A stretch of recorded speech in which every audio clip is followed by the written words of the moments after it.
Jane, thank you so much for taking the time to be here today. We're going to be talking limitless spirituality. Hashtag woo-woo is the is the theme of today. Mm-hmm. Tell me about what spirituality means to you and how you got into it. And I almost just want to give you the mic and go all in. Oh, don't do that. We might be here for a while. I guess the thing that I might say up front is that I don't think it's woo-woo. So I'll just say that the kind of spirituality, the business of spirituality is a like $392 billion business today. And it is really awakening a lot of businesses. So I got into it through 30 years ago. And I think there's probably three ways that most people come into spirituality, either through great love of just this is something that they've, come to and just fallen in love with. Great boredom. I see a lot of men like over 50 who are just like, is this it? Is this all there is? Like I've got my car, I've got my success, and now my wife's left me. And it's like, what else? And then great suffering is the other way that a lot of people come into spirituality. And that was my way in, was the great suffering in terms of, I got to a point in my life that my ego and my behaviours were working against me and making me very unwell. And, I grew up in a home that was pretty unpredictable. It was probably a good way of putting it. And I out of that home, I came out fighting and I got myself into a bit of trouble with lots of drugs and alcohol. And that took me on a path for about 10 to 15 years that I ended up in a place that was very dangerous. And for a woman at 29 who, started to wake up in places that I didn't know where I was, with people I didn't know who they were, it was impacting my work and I had to make a change. And that I got scared and I was in lots of pain. And I didn't like dealing with pain. That's why I took drugs and alcohol. And I had to learn to actually live and walk towards pain. And I got involved. I started reading a lot. I started looking for something that was greater than me, mainly because of the fact that mentors are great, coaches are great. But at 3:00 in the morning, when I was absolutely gripped with fear and I didn't want to pick up any other thing to take that away, I had to search for something greater. And that's, for me, was where my spiritual path began. And thank you for your honesty there. And I think the way I use the term woo-woo is I'm self-identified woo-woo. I could not be more into what you are talking about but very much in the beginning of my journey. It was something that I was always open to exploring. But I think around suffering, it gives you clarity and it gives you a greater sense of being. For those that are not as into it as we are, and we're going to go deep on this, so I'm so excited. What is spirituality? Like, let's just define it for people a little bit. Look, I think of it as searching for I think it is having a belief in something greater. And I think the spirit in all of us as human beings is as big as the human itself. So I think we're all 100% human and 100% spirit. And I think that spirit in all of us is transmitted and can change rooms, it can change days, it can change people's lives. And it is really simply being able to tap into something outside of our ego. And I think you're able to feel it when you're not doing, you mentioned some of the numbing around, alcohol or drugs. I think that I've become very much one of those people that I'm like, oh, the universe is guiding me now. Like, I have so many examples from the last year and a half of where I'm like, I know I'm on the right path because everything feels like it's happening for a reason, even if it doesn't always make sense at the time. There was a point where I felt like literally black inside, like there was a black mist in me. And I remember one of my friends said, you know, I said it was like a green poison in the end. Once the black had gone, it was like this green poison.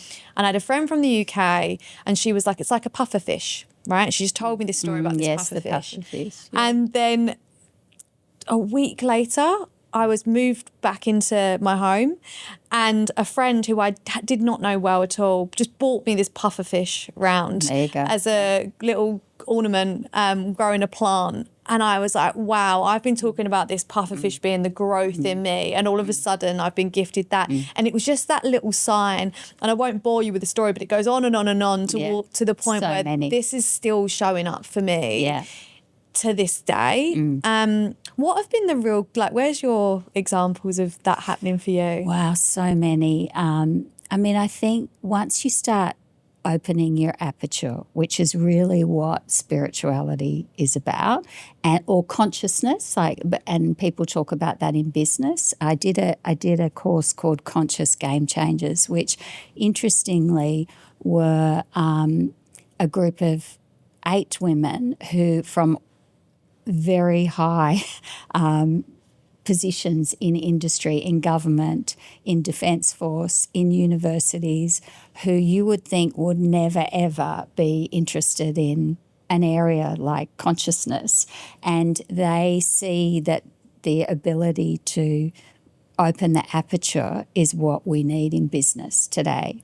So for me, there's been so many, I guess in my life, it's where the doors keep opening, I keep going. So whether it's been a boss that has said to me, Jane, and usually they've been male bosses, to be honest, I think you can do anything. What do you want to do? And go and write it on that wall over there. And I've done that. And that job has come about because of the fact that I've just taken an action to put something out to the universe that has allowed something miraculous to happen, a job that I would never have dreamt of. I mean, I dream jobs, which have happened over the years. I think my connection most importantly comes through nature. And I think that nature is broadcasting to us all the time, and it's the best broadcast channel that we have in media to connect back in to who we really are and what we need to do next. So recently I was swimming with the whales in Tonga, and I watched the mother whales do things that, and I was this close to the mother whale as I am sitting here to you today, that made me realise that I am just part of something much greater when a huge beast just nods at you and then welcomes you into their space. And I think that's a spiritual experience for me, you know, people turning up at places that I never, ever thought that they would be, whether that's in the middle of Africa, where I was once in a panic. I was camping in a very remote area, and I was with a small group of people, and I walk towards this fire and I see somebody with a dryzer bone on and a hat, and I go, oh my God, there's an Australian here. And he turned around and said, "G'day, Jane, how are you?" in the middle of nowhere, in the middle of Africa. And that person then gave me some accommodation for that night, which then made me feel incredibly safe within that area. So there's from the big things like nature to the small things of people, your pufferfish, you know, those little moments that give you direction every day. I guess, does that answer your question? Yeah, absolutely. You mentioned 3 things at the beginning in terms of why people get into this: love, boredom, and suffering. Can we cover those 3 off? Yeah, so I guess the boredom piece, firstly, I find really fascinating, particularly in the industry that we work in. It's so materialistic, and there's nothing wrong with that. There's nothing wrong with achieving, but it caps out at a point where it stops serving us, where there's only so many cars, there's only so many houses, there's only so many overseas holidays, where people just seem to stop feeling things. And that boredom to me often then plays out in other, things, whatever that might be for somebody, and that doesn't necessarily end up working. So looking for something greater, you'd be surprised how many Fortune 500 companies at the moment are doing inner MBAs, how many big end of town companies here, venture capitalists who meditate every day, who even the Wallabies, the sort of people that they bring in, rugby union, rugby league, to talk to them about thinking outside of their own self, and not being in the rut of what their typical, everyday business is, has excited a lot of business. So I think the boredom part of that is where people come in looking for something exciting. And I think a lot of that also has to do with the world in which we live in terms of algorithms and AI, that everyone's getting the same, more and more smaller apertures. And is this it? Is there not something greater that's more exciting and more expanding, which is really what spirituality is for me, living an expanded life and living intentionally as well. So I think boredom, does that answer the boredom piece? Yeah, just to kind of build on what you were saying around men and that being a big area that they tap into. I've mentioned it before, but I had more men reach out when this podcast went live than I did women, which I thought was fascinating. And it actually wasn't lack of self-belief. Like, it was diagnosed as self-belief when they were calling me, but actually it was that loneliness and that disconnection with self, I guess, that really shone through. So I wasn't surprised when you gave that example there of that we do have this desperate need to help people in that space. I've got this challenge that I'm putting to a few men that I know in the industry at the moment, and male suicide is so high, right? It's scarily high, but yet, and we tell men it's okay not to be okay. But then there's this big kind of like movement towards, oh, you're an old white guy, right? And them getting the backlash of that, or even just to be a man, right? There's backlash around that. So we're saying it's okay to not be okay, but then we're also saying, well, what have you got to be sad about? And I think there's such a big job to be done in that space. And I'm getting a group of men together to talk about that, because I think that something has to be done. And I love the tie-in of this and how important spirituality is to help them make that connection.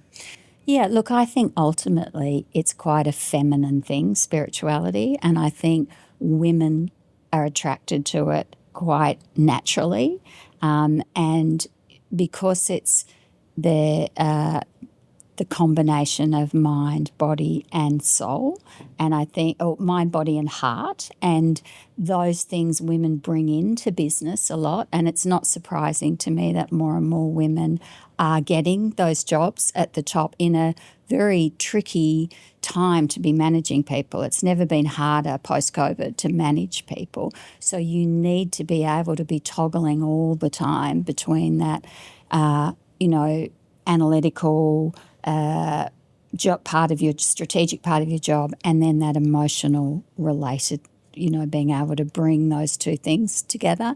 It's not how men have traditionally managed people, and it's not to say they can't, because I'm not saying feminine is just women, it's just a feminine way of managing. And I think that just as I had to learn in my early days how to be masculine in my job, and I did. And there's still a lot of women out there fighting a good game that I feel comes much more from the masculine. I have just as much hope that men can lean into the feminine and actually use some of those skills within. And you can see it in fathers and the changeover in fathers with their daughters now, because they're at home more. I believe that they can but it's an adjustment, and there's a bit of a backlash at the moment. The pendulum had to swing really fast one way, and now it's sort of going to come back a little bit more and hope. I mean, there is no world without both the feminine and the masculine working together in union. That is the best. So whether that's through male or female doesn't matter. It's just those two things, the feminine and the masculine. Yeah, absolutely. And that's what, we have just as many men listen to this podcast as we do women, Great. which I am so proud of, even though you should be. the whole point of it was to attract both audiences. But to your point, help men learn how to lead in a more feminine way where it's appropriate. And to your point, sometimes it's better to lead with masculine energy and take that route. So I love that build. Second one, love. Yeah, so I mean, I guess some people I grew up with, I was brought up in a religious school, just loved religion, but then it turned against them in some way. The church turned against them. The church didn't live up to, but they had a strong belief of the fact that there was something greater. And so that love pushed, whereas a lot of other people went, bugger, anything greater. It's all about me. I'm going to do this. And they walked away from actually believing in something greater than themselves, some greater source. So I think those people who've, the love of just there being a connection to a source greater than them, stay in the spiritual world. They explore, and like I have, not that I came through that way, but explore all the different religious traditions and spiritual traditions, because they're all relevant and they all come back to the same place. All of them are about loving self and loving neighbour. That's really what that's the underlying thing, no matter, where they come from. And I'm studying theology at the moment to be able to explore that even further. So I think that's the love that people, come through that path. And then suffering is just, there's a point in life for a lot of people, and it certainly has happened to me more than once, where you just realise that no one's coming. Like, you are by yourself and you need to do the work to be able to get through the pain. And for me, having two children, and there's been numerous, as a single mum most of their lives, there's points where you have to dig really deep, and doing that without the help and belief of something greater is very hard. I don't know how women do it. I don't know how people do it. In terms of suffering, and just answer what you're comfortable with here, but how, I'm trying not, obviously you and I know each other quite personally, so I know your personal journey with suffering to some extent. What have you learned about yourself through those moments? Oh, I mean, I always say that those wounds are my wisdom. They always will be, pain to power, you cannot, pain is inevitable in life, but misery is optional, like that. And I've learned to walk towards it, but I don't have to stay in the pain of it I get help from other things, whether that's nature, whether that's, prayer, meditation, whatever, chanting, being in circle with other people that have been through similar things. I mean, the world wobbles, particularly when you put a group of women in a circle together who've a shared wound or a shared pain of some sort. I'm sure it's the same when you put a group of men together. There's a wobble, because circles are really powerful. And, whether there's, I'm sitting here as a privileged white woman who has been brought up in the most, successful, I think the most successful and beautiful countries in the world. Like, people would say, what is she worried about? And I have to think about that lens all the time. But there's pain and suffering in everybody's lives. And there's a point whether you choose to break down at those points or break through. And I know you've had to make those choices all the way, but there's a choice particularly as someone who is able to make choices now where I couldn't before because I have clarity of mind to do that. There's a choice at those points. And, as I said, upbringing was they did the best they could, as I'm sure your parents, did. And being a parent, I don't know any parent that wakes up in the morning and goes, I'm going to really F up my kid's life today. Like, that doesn't happen. You give it your best shot with what you've got. And my parents absolutely did that. But there was, my brother, took his life when he was young, 23, I went into, it was sort of a patch. I lost a baby that I had to have, that happened within the same year. There was just a whole horrible set of time there. I made a lot of money in business. I lost a lot of money in business. I made a lot of money, and then I lost it all, every cent of it at 50, which was just like, sure, yeah, I can talk about it. It was what happened? Well, now what I understand, and you talk a lot about self-doubt and self-belief, and I think there's a lot of things that are healthy about doubting yourself, because you need to do the inventory and actually go, what is it about me? Why am I intuitively doubting this? Like, what is it? And tap into that. And I was in a business that I was intuitively doubting that we were going to hit the number but I kept saying we would. So that was me trying to people please and tell the investors in this company that, we'll get there, because I know that's what they wanted to hear, rather than follow my intuition that was saying, I can't see it. So it was a business, we started well before a lot of other, which is part of my, works for and against me. I was a couple of years ahead with a women's website.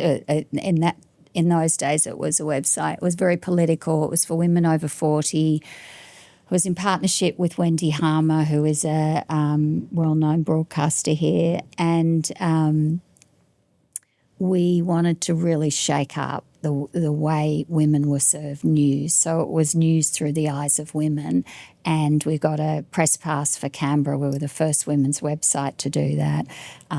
We wrote just extraordinary work that got a lot of attention in the news. I don't know how long you've been here in this country. And it was through the time of Julia Gillard when so there was so much rich content. It was very left-leaning, one might say. We weren't, Tony Abbott wasn't a big fan of ours. We used comedians, great journalists. We paid everybody, which is just something that Wendy and I always said we would not have anyone write for free. Anyway, it looked like it was going to be sold. It looked all great. I won't say who by 11th hour they pulled out, and all my money was in. So it was a great learning for me, I put all my money in. I was blinded by, I think, a bit of people pleasing, and I should have looked at that then. And I literally at 50 started again. Wow. 2 kids. That's incredible. Looking down the lounge, for money to pay for the school lunches, and it was it was stupid. And you mentioned earlier your wounds became your wisdom.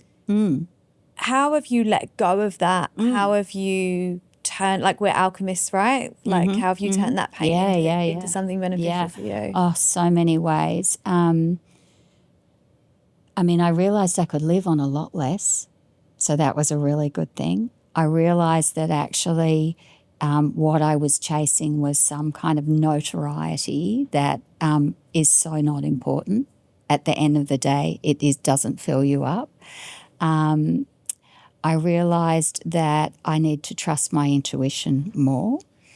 I realised that I had a go, and it's okay, and it's great to fail, because to actually fail means that you are imperfect. And I am a great believer in the imperfection of humanity.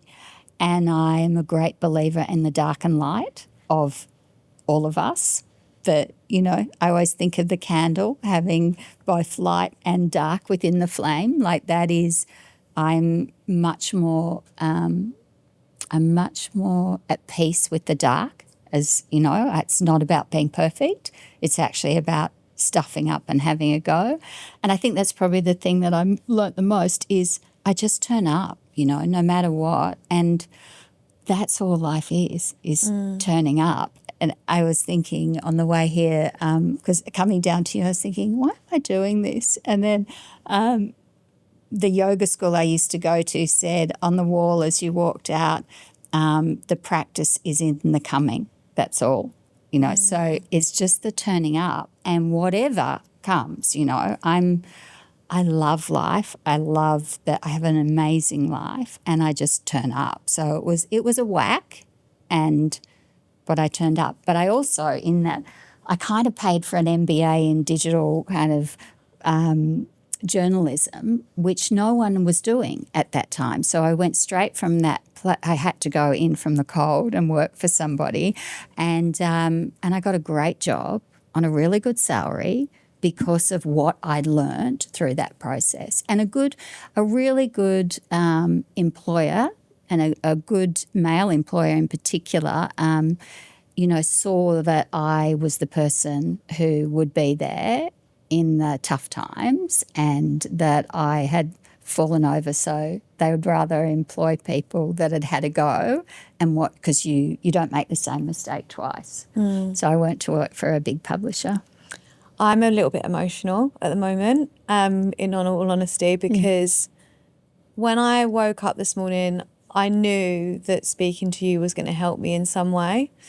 And what you're talking to really resonates with me. And I'm having that pufferfish moment again of like, this was exactly what I needed to hear today. And one of the things I love about the podcast is that I'll physically have people grabbing me if they see me like out in an industry event or something. We're like, oh, this happened in this moment. And I really needed to hear that. And like, I listened to Imogen's or I listened to Amy's and everyone's got their favourite character, right? Yeah. Where they've heard what they needed to hear from this podcast in that moment. And I just kind of have had my little moment like that. So I'm just going to pause for a second and thank you, because I needed to... No coincidence. I needed to hear that. I want to talk to you about dark and light, because you've touched on it, but it's a lot deeper than that. So can you just explain that for people that don't understand dark and light so much? I just think we're made up of both. And I think there's some weird world that's emerged that maybe it emerged in the 50s, I don't know, but it's even weirder now, where there's this perfection. And, I get the light rail up to work a couple of times a week, and I just look at everybody on the light rail, and particularly the women, I have to say, and I just think, oh my God, everyone's so perfect. Like, so from the physical, which a lot of that I think comes out of COVID, when we all had to be on screens and look at ourselves all the time, and so I think there's a physical perfection because we were looking at ourselves. To what social media serves up, only the algorithm that then feeds this need for perfection. And the easiest way to stand out today is to not be perfect, I think.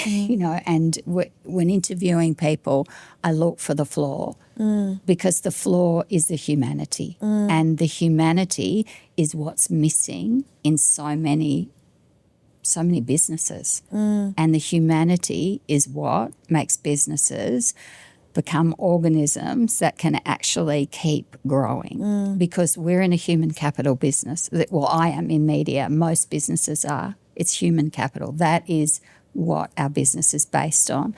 And if it's made of humans that are too scared to be them or too scared to fuck up. Can I swear on you? Absolutely oh, right. can. Just checking. it's going nowhere fast. You know, it has to be able to, we have to be able to disagree, to not like, to see the dark in somebody, have a problem with it, look at ourselves. Why am I having that reaction to the way she or he is? Yeah. What is that in me? What is that mirroring to me? Yeah. What is that telling me about me? And then, which is why I use the Enneagram a lot for my senior leadership teams, because I find it a really good typology to be able to get into the heart and the mind and the body, because the body's the missing piece for a lot of businesses. So there's dark and light in all of us, and it's just about balancing up, but so that we can use our dark. I mean, if there wasn't dark, there would be no great music. There would be no great art. That usually comes from people in their darkest times. They write the best songs. They do the best art. So being scared of the dark is what I think, and I say this as with my brother who took his life, it's like, what a shame he was scared of the dark, and I think we need to embrace that part of us. I've been delving into this a little bit and self-reflecting on it. And I was going through a period where I was going on LinkedIn, and then I'd see someone pop up and I'd shut it down. Like I was just had this like feeling. I didn't know what it was. I never questioned myself on it. And then I was like, why do I keep shutting down every time I see this person? I love this person. And then I was like, fuck, I'm jealous. And like, when I realized I was jealous, I could then ask myself, why am I jealous? And I was like, oh, because they've got a product. And I was like, oh, I want a product. And it was this like enlightening moment for me of like facing my dark of like, no one wants to be a jealous person. That's it. You don't want to admit to that. I'm just publicly admitting to it as well. But it gave me. You didn't say who, so that's all right. It gave me such a great insight into what I wanted and what was next for me. So those emotions and those sides of us that we don't want to face can actually be our biggest learnings and direct us to where we're meant to be. And that's critical thinking too, which Molly Blacker, who's our head of strategy, we talk a lot about critical thinking, and she's a champion of it, of, not just going for, I feel this, so I'm doing this. What is it in between those two things that, make you want to understand why you feel that, challenge why you feel that. And that's where great ideas come from. Great ideas come from two opposing ideas, where a third thing comes out of two opposing things. That's just what a great idea is. And if we don't oppose each other, and that's something that we champion at work, is we have a value around being candid and challenging each other. And not all our clients like it, because they want people to just do. And it's like, we're much more comfortable going, yes, but why, and challenge. And so often when we do, an incredible idea comes out of that, just being comfortable to challenge and see the dark and the light. If you were going to challenge yourself right now, what challenge would you give yourself? In life, do you mean? What challenge? I mean, I have had so many challenges this year for that very reason. I went out on country and with the IMAA, which was extraordinary, and it was a challenge because we had to do some work out there, challenging our beliefs around Indigenous Australians, and it was a life-changing experience. That experience, and I guess I'm here for continuing to challenge myself to open and to be to the aperture, to keep opening, and being able to take that to more, because I still believe business has more opportunity to be more open in the way that it thinks, particularly in a world where technology and AI is closing it down more and more. I also, probably the thing that I challenge myself the most with is seeing women see something in themselves that they've never seen before. That's probably and a lot of that, I talk a bit about the body. I just think women are at war with their bodies, like generally, and the body is the soul's chance to be here. So how do you connect into that and have this, with the Enneagram, I talk about the 3 centers of intelligence. So the mind, the heart and the body. And as girls, we get very disconnected from our bodies when we're young. Boys seem to be okay. Parents are all right with boys experimenting with their bodies, but girls not so. It's very shut down, and it's considered something that, is a taboo thing.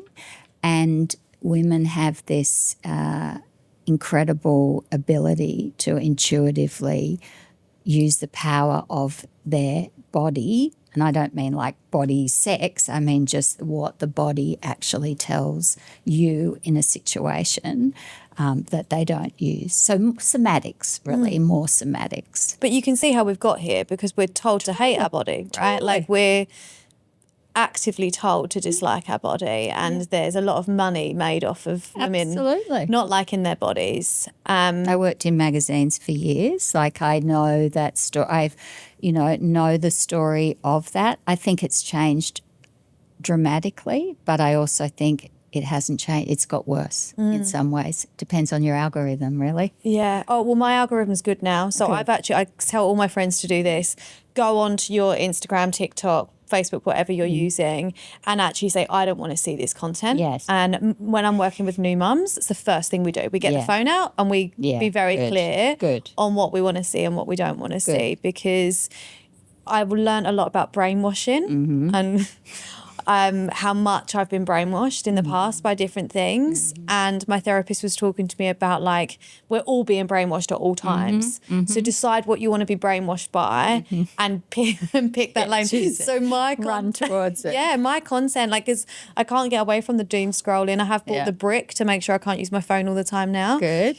But within that, I'm now, every time I look at content, it's about empowered single women living their best lives, traveling the world, great quotes. Like, I don't see the content that I don't want to see. And I think that's, if anyone is listening to this and wondering why they're feeling so down about themselves, think about where your moments of brainwashing are coming from and how can you actually delete those from your life. And because we can remove them, we've got some control over it. Oh, yeah. It's, challenging that is a daily job. And it's something that, it's great to hear you say that. It's great to hear what the government, is putting through in terms of social media for kids in the last, few days. And, I mean, my 27-year-old, I literally put a phone in his hand thinking it was all fine. And I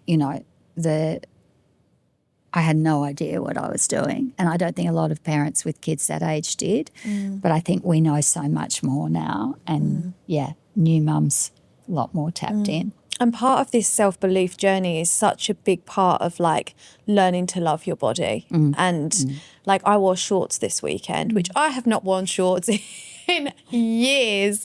But I was kind of like almost proving to myself that I could. Like, it was a challenge. Like, I'm embarrassed to say how hard it was, but like I went out on Saturday night and I wore shorts. Excellent. And nighttime as well. Well done. I know it was difficult.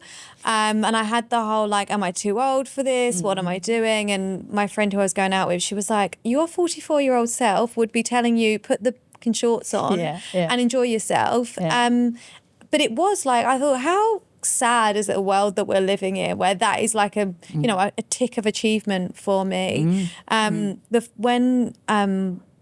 don't know why I'm telling you this, but basically we might have to cut this bit out. My body image was terrible, like really bad.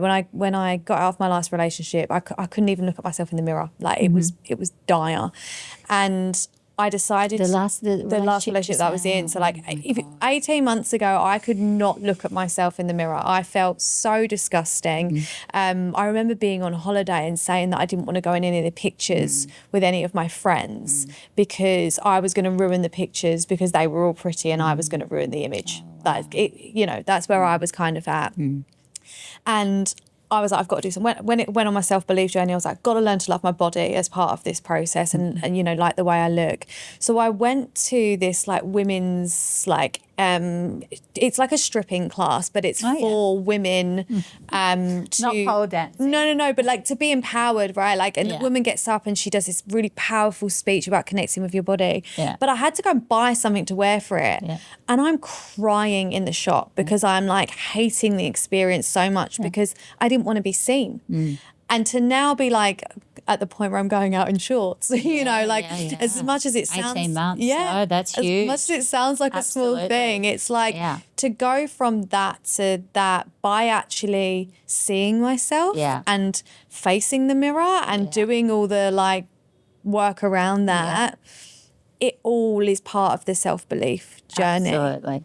I do a little exercise around, and I basically, from what I learnt with Indigenous Australians and the labels that we have called them when we were out with the IMAA, I've turned that into an exercise with women and the labels that we call ourselves and that we give ourselves, and that we know that are all here when no one else is around, the things we say. And it's very powerful to actually see the war, the abuse, the self-abuse. And it is, I think there is a generation coming through now that see their bodies as powerful, and I love that. I think Pilates has done that for a lot of people, a lot of women, that it's not about beauty, it's more about power. And I think that's healthier. I think women's sport has had a huge impact on the way the different shapes and sizes and strengths of the female body. It's very positive as well. I think my generation, I only got into a sort of two-piece swimming costume like 5 years ago, so I never saw that happening. So, it's a journey, and that self-love is, there's been a lot of damage. And that word strong that you just used, right? Like I used to have this interpretation of strong as a child of like muscular man. And now I'm almost like strength is, if I think strength, I think the womb, like the strength within like your body and the capability of creating life. Like that has been such a journey for me of like the word strong just has a completely different meaning to me now, which I'm so grateful for. I want to talk about what you've learned about yourself. I don't know if I answered that question before, but anyway, let's keep going. I want to ask you about yourself and what you've learned about yourself from, because you've been on this journey for a long time. What have you learned about you? I guess the journey hasn't all been about me, so that's just to say that the journey's been about everything outside of me, but at the same time that's all in me as well.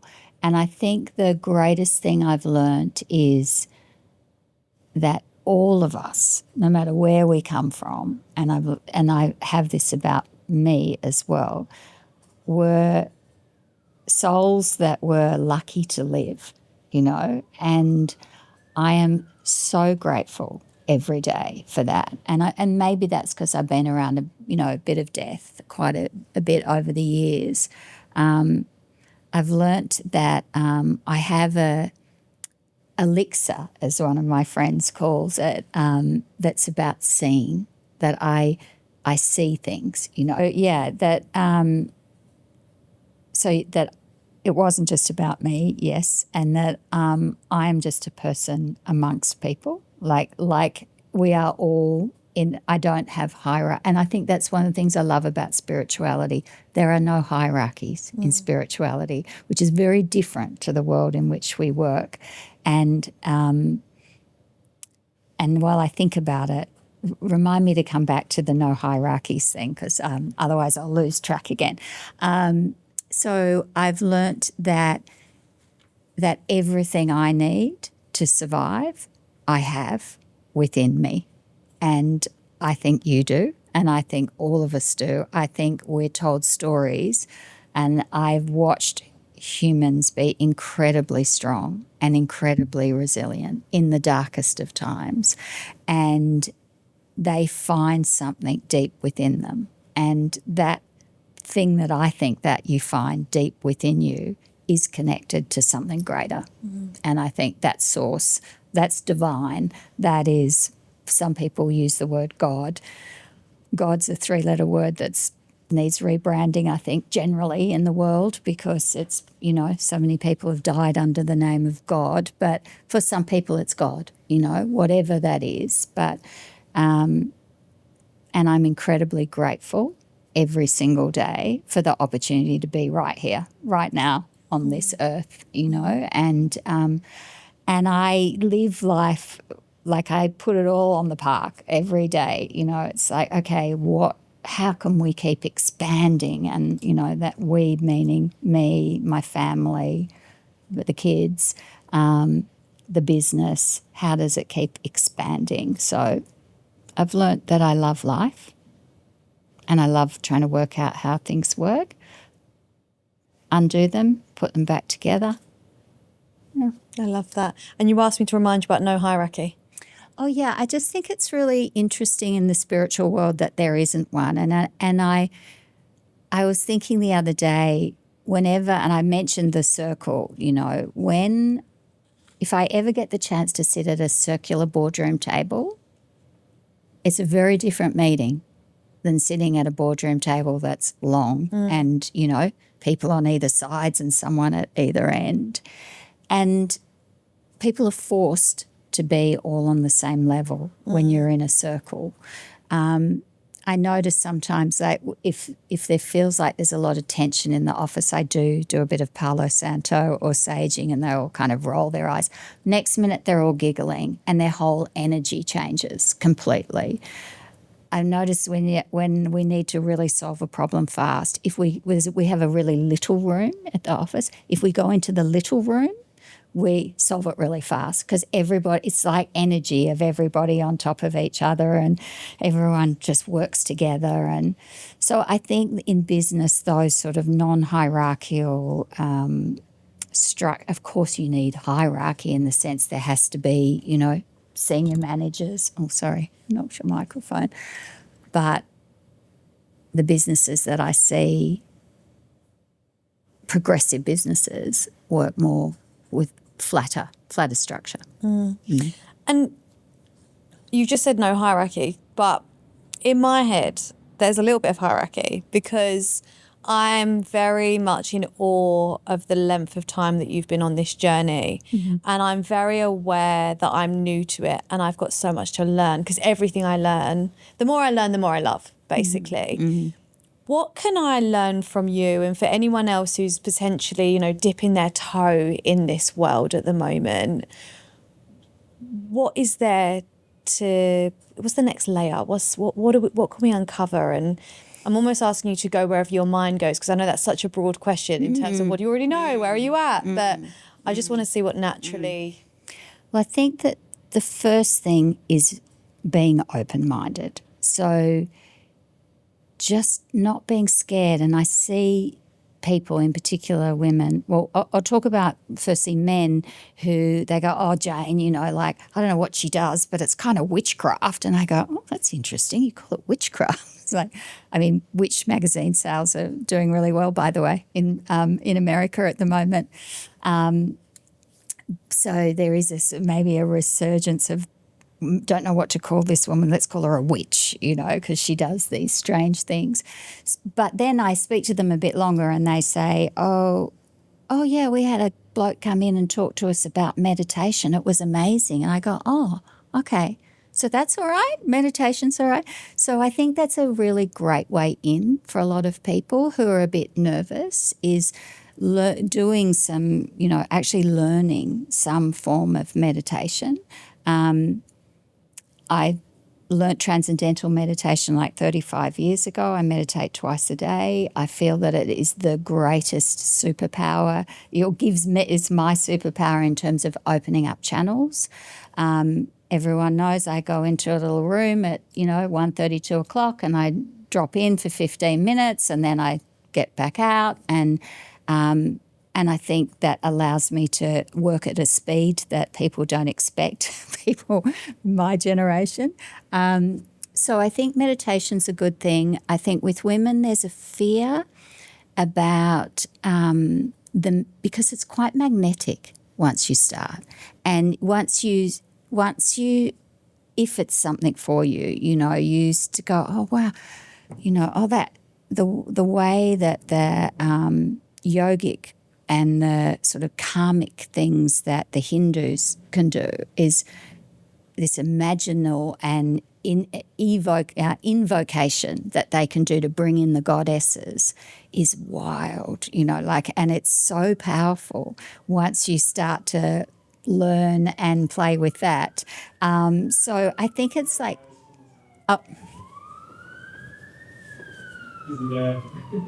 I'm listening too much to hear the sirens. I'm like lent in so much.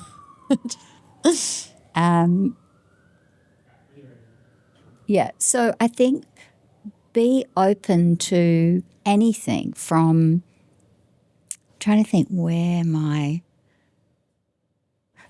I have some great spiritual mentors that some are dead and some are alive, but there's a Franciscan priest that I love who I felt very safe with the way he's quite he's a heretic in the Catholic religion because he is so spiritual, called Father Richard Raw. I have a female priest that I really like who's alive called Cynthia Bourgeot that I would encourage people to read. I think Nick Cave is an incredibly spiritual human being, incredibly spiritual. He's worth getting close to and exploring. Mirabai Starr. I mean, there's a lot of people that I could mention, but I think it's just... there is so many books. I had and podcasts. I had the opportunity to interview Michael Miller from News Limited recently, and he told me that the biggest growth in books, because they own Harpers and Collins, is spiritual books, 13.6% up. It's growing at 8%. The industry is growing at 8% in the last 2 years. So I think you don't have to look far. Like if you want to just see something that feels and be open-minded to that and be prepared for people to laugh at you. I think that's the other thing, and I know my kids laugh at me. I'm reading a book at the moment called The Girl Who Baptized Herself. And we were at the beach the other day with friends and they were like, oh, they always want to know what I'm reading. But they're like, oh, what are you reading, Jane? One of the other kids said. And I said, I'm reading this. And they all burst out laughing. Like, of course she's reading that book.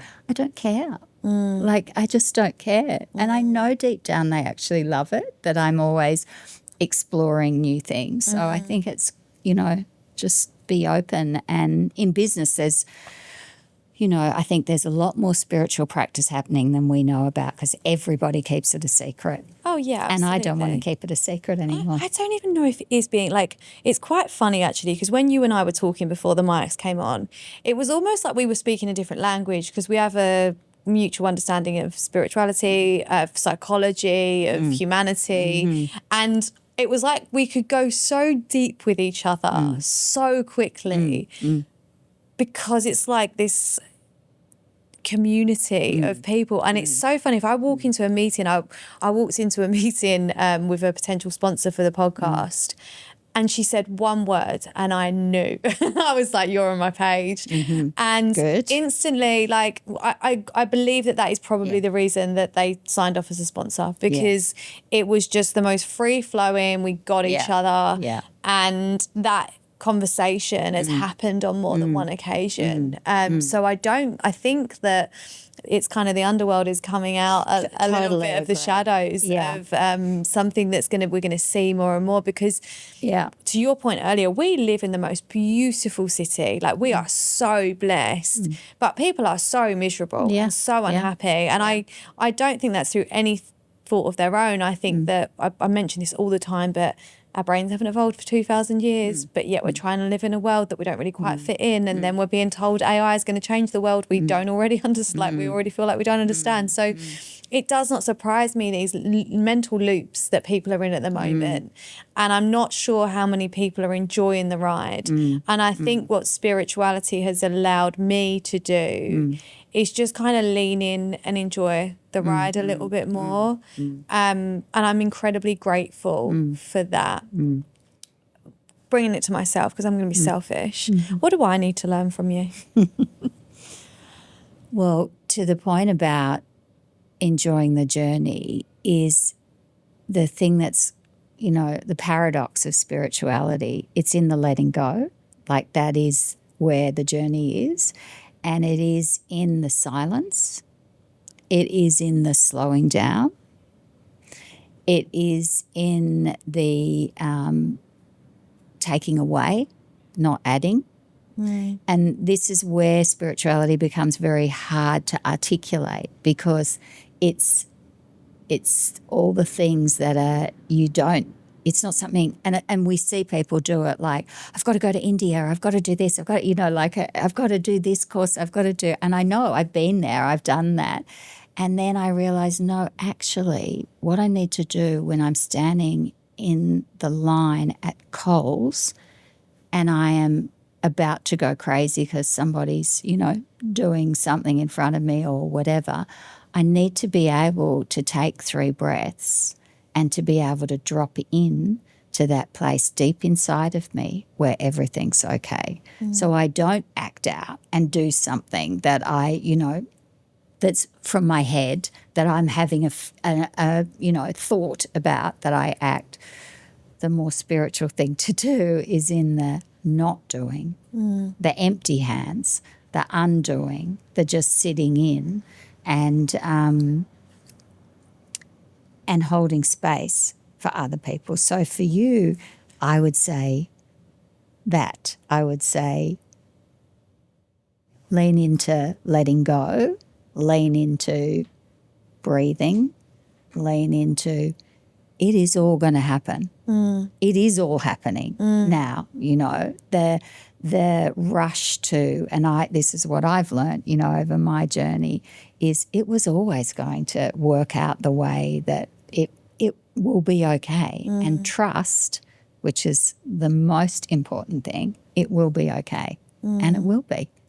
Just trust. I think the thing that I've personally taken away from this podcast, which is not something you've directly said, but you've indirectly said throughout, is like life is in chapters and you're living them. So you're living your chapter, and this is the chapter you're in right now. And everything will have a reason in the end. And I'm a strong believer, I've only learnt this in the last year, that you can rationally understand something, but it doesn't mean you feel it and believe it. So, people will go to therapy and they'll say, oh, I didn't need it. It's like, yeah, because you could rationalise it, but have you actually deeply felt it? And I find that, like, I learn something and then I learn it again and again and again until it's like a deep belief. And like, you feel like when you've rationalised something, you're like, oh, I've got this now, I understand this. But then it will show up again in your life. And you're like, oh, hold on a minute, I already learned that. And that's been, to your point, you're using your stomach as a prop in this conversation.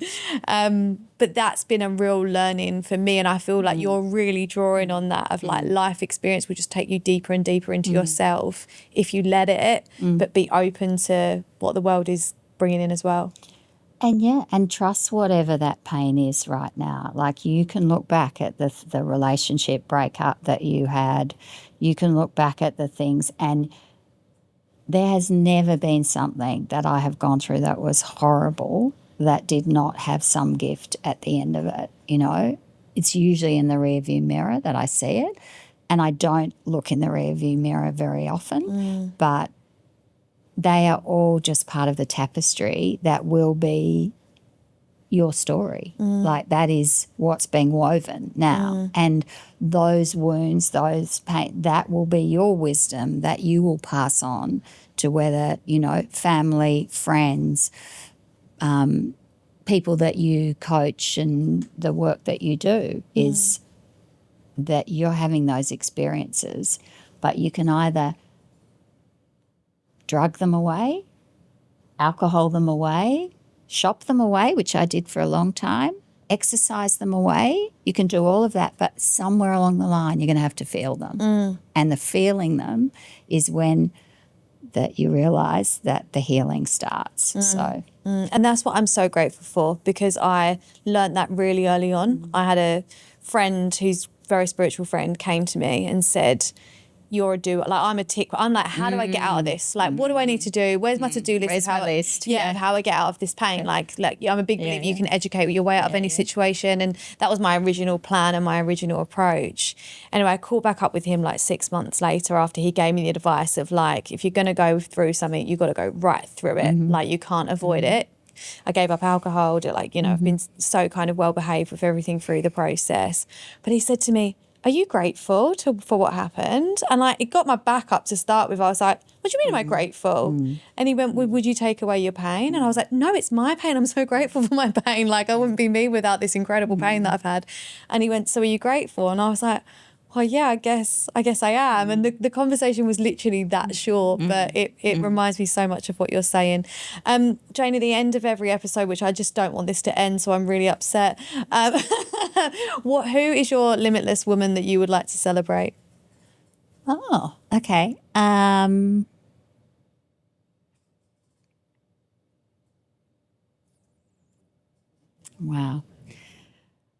I mean, it's kind of somebody no one would know. I don't even know her name. I get emotional when I think about her. She's a mum that gets on the bus with 2 kids in a pram, one in a pram, one not in a pram, every morning. She looks absolutely exhausted. She is going to work. I see her, you know, she's putting those kids in childcare.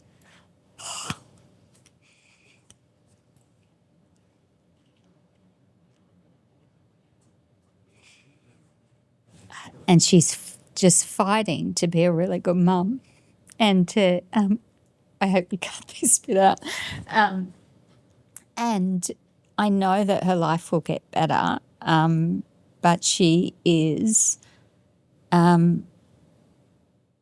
she's struggling, this woman, and I'd like to celebrate her. And to circle back right to the beginning, there was no other place but to go higher, you know, to go to something greater than, and to trust that it's okay, it will be okay, and that there is, there is a way of getting through this. And I think that's probably why I see that woman, and I just think, I just celebrate all the women who are, you know, doing it tough out there, and there's a lot of them, you know, and the mums, and but just women generally, and I hope that they find something greater to support them.